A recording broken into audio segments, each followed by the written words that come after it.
You know, it's easy to take for granted how a circular metallic object or a rectangular piece of paper can get you things. You hand them over, and blam, you have goods and services. It seems like magic. How does money do that? What exactly is money? Well, money is a complicated thing, and if you understand the concept behind money, you will understand the concept behind money. That doesn't mean necessarily that you will end up getting more money by knowing what money really is. Okay, cool. Now, what makes money is its functions, the functions of money. In order for money to be money, it has to serve the function of being a unit of account, the function of being a medium of exchange, the function of being a store of value, and the function of being a standard of deferred payments. Now, those functions were defined by the famous William Stanley Jevons. This is the same guy that I mentioned in my video, How Green is Not Always So Green. Jevons paradox, same guy. Anyway, well, you know, that's besides the point. Now, in modern economic textbooks, they don't actually use 4 functions of money, they only use 3. That last one, standard of deferred payments, which is basically money allowing you to settle your debt, has been crossed out. So you now have a unit of account, a medium of exchange, and a store of value. So why do those 3 functions effectively allow you to have money, and what do they exactly do? Let's imagine we have this fictional currency. Let's call it the, I don't know, the Hubla Shmubla. Okay, let's say Hubla Shmubla. It's just an example, just a name, don't worry about it. If it is an effective unit of account, then I should be able to easily say, for example, that this cow is worth, for example, 500 Hubla Shmublas, and that value should be comparable to other things. Something less valuable like a chicken, I should be able to easily say that this chicken is worth 10 Hubla Shmublas because it is less valuable than the cow. And something more valuable like a car, I should be able to say, for example, that it's worth 10,000 Hubla Shmublas. If it can do those things, then it is in this case an effective unit of account. It serves the function of being an effective unit of account. The second function, being a medium of exchange, if this Hubla Shmubla is an effective medium of exchange, I should be able to easily exchange it with others for goods and services that I would like to have. And they themselves should be able to exchange it with other people, and so on and so forth. If it is not the case, then it is not an effective medium of exchange. The third function, as being a store of value, that one is a bit more complicated than the other 2 functions, because this function specifically separates what is money and what is a currency. So what exactly is going on with that?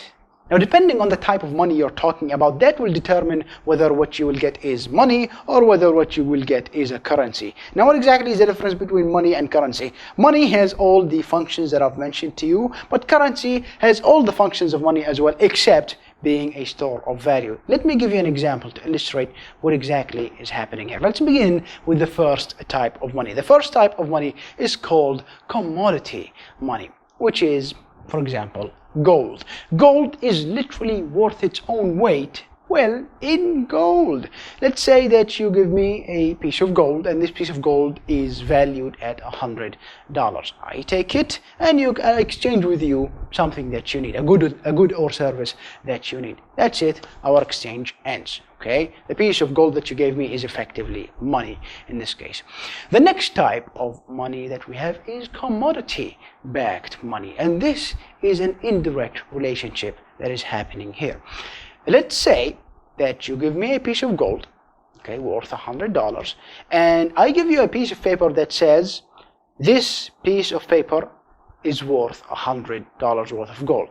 If this piece of paper is given to anybody else, that somebody else can give me that piece of paper, and I will give them the gold that you gave me. So in essence, this piece of paper is worth $100 worth of gold, but it itself is not what gives it its value. The value is stored in the gold that you gave me, and the piece of paper can still be used to exchange with other people for goods and services. You can see things got a bit very, well, they got not a bit, but they got very complicated very fast when we moved to commodity-backed money. Okay, so this piece of paper in essence is not actually money, it's actually just a currency. The value is stored in the gold that you gave me, not the piece of paper. So, do things get more complicated than this? Yes, they do. So, what exactly is the last type of money that I would like to talk about today? Now, the final type of money I'd like to discuss today is called fiat money, or to be more accurate, a fiat currency. What exactly is a fiat currency? A fiat currency is an object. You can use it to trade for goods and services, but it has no intrinsic value backing it up. Well, what does that mean? Let me explain to you with an example. Let's actually go back to the example I gave you earlier. In the example I gave you earlier, you gave me a piece of gold and I gave you a piece of paper that represents the value of this gold that you gave me. Now, let's say that we take this gold out of the equation. I just give you a piece of paper and say that it's worth $100, but you can still use that piece of paper to trade for goods and services. How is this possible? Because there's nothing actually backing up. Well, let's say that I'm a government. Okay, and you are one of my citizens. There's many other citizens like you, and I have issued this piece of paper to those citizens as well, saying that this thing is worth $100. The reason that you can use it to exchange for goods and services is because me as a government, I'm enforcing the use of this piece of paper to trade for goods and services. That's why you can use your fiat currencies to get, well, goods and services. The dominant form of money today is fiat currencies. It is used in every single country today. And that, in essence, is what a fiat currency really is. Now, if you go back in history, you will find that we used to use commodity-backed currencies, but eventually fiat currencies have taken over and they are now the norm for making our global economy function. Okay?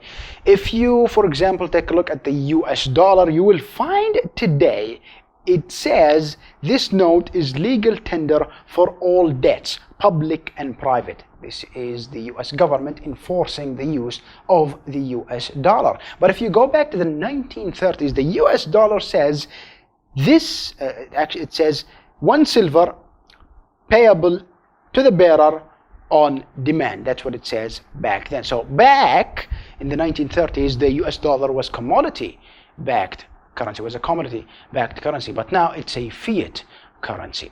Now there is this big, ugly, hairy debate about what is better for the economy. Are fiat currencies better? Are commodity-backed, currencies better? Are commodity money itself better? Or is there some other way we can make the economy, function? I will say the following to this. I'm not going to get into the details of this debate, but what I will say, there is one clear advantage for having a money system, whether it's commodity money, whether it's through commodity-backed currencies, whether it's through fiat currencies. There is one clear advantage that allows us to have a great economy. So what exactly is it? Let's shift gears for a bit. Let's imagine that aliens have visited Earth. These aliens, they're not interested in killing us. They're not interested in our resources. They just came to us and said, we would like to conduct an experiment on you guys. Would that be okay with you? And we said, no, of course we're not okay with it. And they said, well, tough luck. We're doing it anyway. And if you don't abide by its rules, we'll kill you all. Does that sound good to you? So what was their experiment? They said you're not allowed to use money anymore, regardless of what type of money. You can't use it. Okay? So the next day after the aliens visited, you got hungry and you wanted something to eat. Let's say you show up at, I don't know, Subway. You go to Subway and you order a sandwich. The guy makes you the sandwich and it's payment time.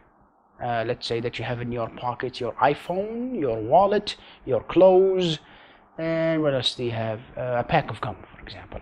How would you pay for the sandwich? Do you cut up your phone and give a piece of it to the guy working there? Do you give him a pack of gum? Do you draw him a picture and give it to him? I don't think he would want any of that stuff. He would want money in order for him to be able to use it later on for other goods and services that he wants. But it's not him that wants the money, it's the subway corporation that wants the money, so that it can pay its suppliers, it can pay its agents, it can pay, of course, its employees, which one of them happens to be the guy working at the subway station. And if Subway can't pay that employee, it means that employee won't be there. If it can't pay its suppliers, the ingredients won't be there. And if it can't pay its executives, there's nobody running the show. So without money, the Subway corporation would pretty much collapse in a matter of days. It's not just the Subway corporation, pretty much every single business, at least the ones working globally, would collapse very fast. Medium and small businesses would follow thereafter because they also can't deal effectively without money, and the result is the global economy would die. That is the result of the experiment that the aliens have come to find out. They should have probably just killed us all. That would have been a more humane way for us to go. So you can see that the reason we need money is that money gets rid of the disadvantages of the barter system. When the aliens came and they told us we can't use money anymore, they pretty much effectively put in effect the barter system, and the barter system cannot allow a global economy to function. So by getting rid of the disadvantages of bartering, regardless of what type of money it is, you actually can create value. Money itself can create value because it makes the exchange of goods and services easier, and that easement has big value. This is why money is important.